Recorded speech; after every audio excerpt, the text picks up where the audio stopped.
Paano mag-check ng supply dito sa circuit breaker natin gamit yung analog tester.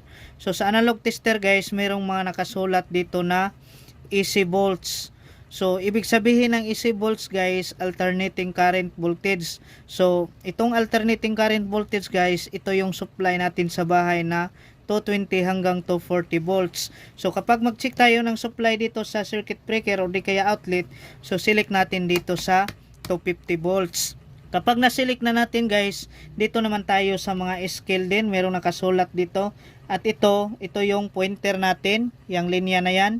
So, dito may nakasulat dito na AC 10 volts. So, ibig sabihin guys, dito tayo mag-reading sa may nakasulat na AC 10 volts. May nakasulat dito na 10, 50 at 250. So, ibig sabihin, kapag sinisilik natin dito sa 250 volts, so dyan tayo mag-reading sa 250 volts. Galing sa 200, may makita nyo dyan, may mga guhit dyan. So, ibig sabihin yan, 5 volts kada isang guhit nyan. So, nasa gitna guys, na mataas konti. So, 225 volts na yan. So, ngayon guys, testing natin to dito sa circuit breaker para malaman natin kung ilang voltage ang nandito.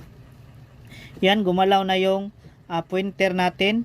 So, bilangin natin dito guys, galing dyan sa may mataas na guhit sa gitna, 225 volts, 230 volts, 235 volts, tapos lagpas konti, example nasa 237 volts. So, yan yung supply natin sa bahay guys, 237 volts.